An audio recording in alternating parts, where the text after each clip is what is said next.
Hi, this is Amir, and I'm very excited to share with you this video that will help you prepare as parents for the Nonflict Family Forum workshop that we're going to have together.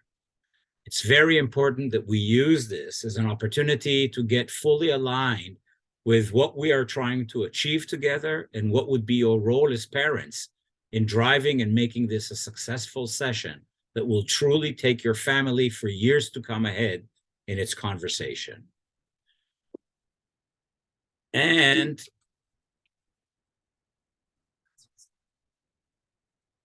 this is my family, and you can see our picture here in the center with my kids. This is after a trip in Tanzania, which was probably the most powerful family vacation we ever had, because we spent 6 days from 6 o'clock in the morning until 6 o'clock in the evening, always together with no phones, no TV, no distraction, being totally present with each other and fully present with the same nature that we saw in front of us.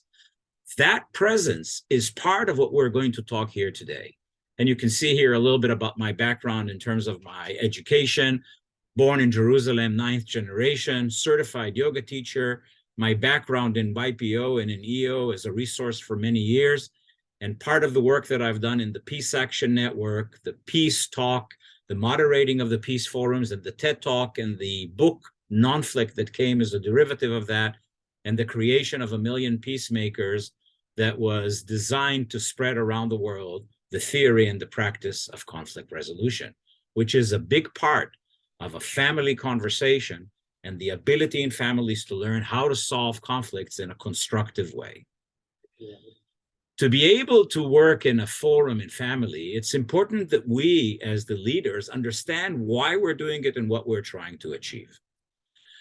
We all say in our family, we have a conversation. What's the big deal? Why do we need a structure? Why can't we flow in an organic way? The answer is that we want to shift from something that we feel is organic in our conversation to something that will be much more predictable structure and will create a framework that will allow everybody to know how to play that game together. And it is a little bit like a game. In doing this, we create what is most important for all of us when we talk about family, which is a group of people that take care of each other, that watch each other's back, which is exactly what we say when we talk about forum. And we ask people that leave YPO and they say, what was the biggest value that you had? Most people say forum. And we ask them why. They say, forum saved my marriage, my relationship with my kids, my business, my life. And that's exactly what family is, a group of people that take care of each other and very carefully are very mindful of the well-being of each and every one of the people in the family. We always ask, are you healthy? Are you happy? Are you successful? And if not, we engage. For that, we need to create an environment where we are going to hear things in real time. And the biggest fear that we have, both in a business as well as in a family, is that bad news tends to travel slow. And if, God forbid, something happens to one of our children or to our parents, and we are not aware of that, that is quite alarming for us. We want to know, and we want to know in real time so that we can engage, not years later when a trauma has been accumulated already, or there is a crisis that we haven't been mindful of. When we do this, and when we create this conversation, we teach our kids to learn to take care of each other. And we need to remember that the sibling relationship, hopefully, is the longest relationship we have in life. And when that works, we are delighted. And when that doesn't work, then we are miserable. Thinking of our kids not talking to each other, fighting over inheritance or God knows what, is the most depressing feeling that parents can have in their life, and a sense that we have failed in the number one goal, which is to keep the family together.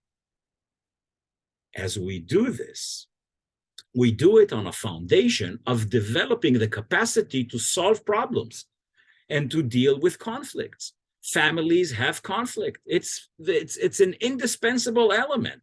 We're different in our style, we're different in our personality, we're different in our needs, we're different in our age group, and all those things collide. The ability to manage difficult conversation before they become a whole huge crisis that now requires therapeutic interventions or legal intervention is our capacity to manage such difficult things. But not only are we managing the conversation, one day, for many of us, we're managing a family business. And we either have our children and our family members, our extended families, our brothers and sisters working with us in a business. Learning how to converse as a family that is engaged in a business is a very important skill set. And we can teach this skill set to children when they're already maybe 5 years old and they're listening and they're seeing how we are attentive, listening, sitting there, watching each other. When we do this, we enhance this notion of open communication, where we speak our truth, where we flow in a conversation that is fun and playful, and really an opportunity to learn from each other. And when we do this, we're creating a connection that is across generations. A real connected family is the amazing experience when the grandparents can sit with their children and their grandchildren and maybe even the next generation and enjoy all together hearing different perspectives and different ways that we're looking at this. All of those are essential component of why we want to do this. In shifting in this process, we create a culture. And the culture of forum, the culture of this family is like a hand. And what makes a hand is 5 different fingers, not similar, very different from each other, very strong in different ways, and complementing each other in fantastic ways. We are looking to create a hand that works well together. If you look at this symbol, this is a blessing in many cultures, Hamsa. This is a curse. What is the difference? The distance between the fingers, our ability to be together. Or otherwise, if we hit a wall like this, we will break our fingers. If we create a fist, we can break the wall. And we shift to become powerful because we are united with each other. It is not surprising that the logo of the Rothschild family has a very strong symbol of a hand that is holding 5 sticks. If you look at the blue squares on the symbol in front of you, you'll see the hand holding 5 sticks. The kids asked Dad when he created this, Dad, why are they holding 5 arrows? And he said, do you see you guys? 5 boys, 1, 2, 3, 4, 5. Well, so what's the point? The point is if you take 1 stick and you put it on your leg, you'll break it. If you put 5 sticks together and you'll put them above your leg, you will not break. As long as we stay together, we will succeed. And this is an important reminder of what this process will do to us. It will keep us together. To make it work well, we need to be mindful of certain rules of the game. Like any game, there's rules, and the rules create the game. Imagine playing soccer without rules or volleyball without rules. What is it? It's an anarchy. Rules create a guidance. They create a structure. It's like a river that has these banks that allow the river to flow. Structure actually increases effectiveness and efficiency and flow. And this is what we want to achieve. Some of the guiding principle. First and foremost is this notion of confidentiality. Whatever we say in the structure stays here. Whatever somebody shares in the circle and in the process stays in the circle. And we need to be mindful of the idea of nothing, which means I don't decide from what you say what is public or not. Nobody, which means I don't choose who is the people that I depend on or trust and some friend that I have that I can go out and tell them. And never, because there's no expiration date on something that I said that I would feel very hurt if one day it would become known outside. In a family, confidentiality could be more complex in that there could be confidentiality between subparts of the forum. Mom and dad have a confidentiality between the two of them, which are things they will not necessarily share with the children. And they will choose carefully, depending on the age and the stage of development, what they talk about in front and what not. The kids, guess what? Have confidentiality between each other. They whisper and they talk and they have their trust, which is something that we want to preserve. the fact that they allow themselves to have that. And sometimes one parent will have a confidentiality with another parent. And if your child says something to you, they might mean to say that they're expecting you not to talk about that with your spouse. And if I want mom to know it, I'll tell her, don't be my messenger in this respect about this thing. It is also very important that we understand that in a forum, we are called for 100% presence. And I need you to remember the very interesting research that we know today, that when you put a phone on the table on a dinner, the kids are already anxious because they know that to the closest provocation, you're going to pick up that phone and you're not going to be there with them. And similarly, we as parents see our kids with the phone in their hand, and we feel that instead of being together, we're totally in our own separate universe. Thus, no cell phones on the table while we're having this conversation. Totally focused, totally presence. And there's nothing that conveys our presence more than this concept of eye contact, loving eyes. I remind you, the research that touches on the hormone of oxytocin, which is a derivative of either the eye contact between the mother and the born child, that sees not only eyes, but sees loving eyes. And those eyes are nurturing the child. Similarly, the hugging of the baby provokes the same hormonal reaction, the hormone of love, which could also happen, of course, between a father that does not breastfeed, but hugs and dances in the kitchen with the baby in the middle of the night. This connection that we manifest through eye contact is very important. When people speak, we look at them.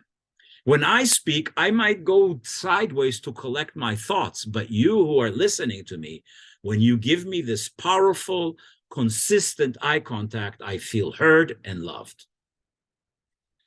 In doing this process, we want to create this notion of equality.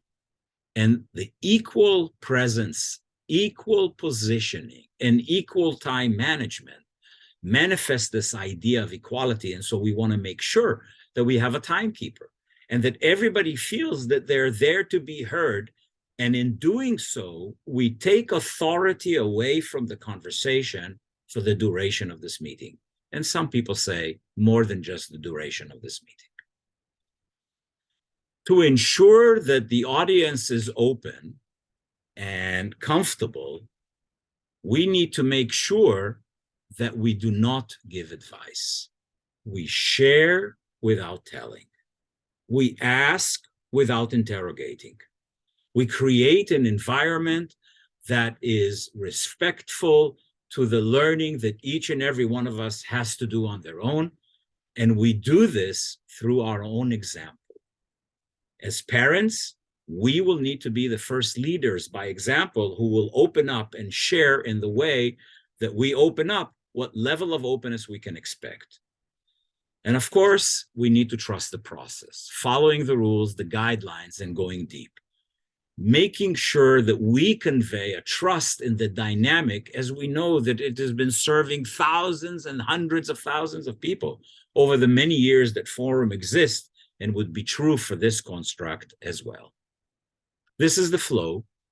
The process starts with an opening and an icebreaker. We'll see a few examples of this in a minute, and we'll ask you to prepare that before the meeting. A check-in, not an update, because update is me updating you. I'm checking into myself and I'm seeing what's going on. As a result of that, choosing the issue to work on and going through the Nonflict self-coaching question, which is a very powerful methodology to converge from information to conclusion.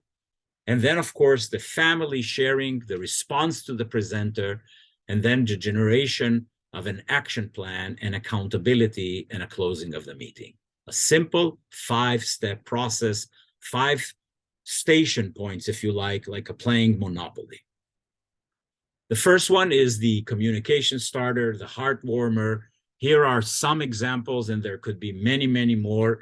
You could choose 1 or 2, or through the week, even practice them on a regular basis to hear each other, and there's a lot more of them. What is your first memory in life If you could have a superpower, what would that be? Share one of your strengths and listen carefully. Go first sometimes, not always, so it doesn't feel that it's now automatically you're the driver, but make sure that you have a deep answer to convey something that is not only at the level. If you say one strength that you share of yourself and you say that I am attentive, and what does that mean? And thus I love listening. And I find the capacity to identify in others their gift to be something that gives me joy, but also serves other people around me. Now you've put some more significance, value behind what you said. The next step in the process, as we mentioned in the 5-step, is the personal check-in. Here are the categories. What's happening for me? Either I'm in school or I'm at work. What's happening with friends and significant relationships? And these are important things for children, but also for parents. What is happening in family? This is a major category. And what is happening with me personally? How am I feeling with my body, my weight, my energy, my force, my fatigue, my health? How is my mind, my reading, my learning, my growing? How am I emotionally waking up, positive, negative, optimistic, pessimistic? How is my spirit? My notion of spiritual evolution? And where am I with my hobbies, the things that give me joy? What does it mean where? Positive, smiling, sweet. What are the good things? What's the roses, the things that I'm happy, the things that give me joy, the things that make me grateful in life?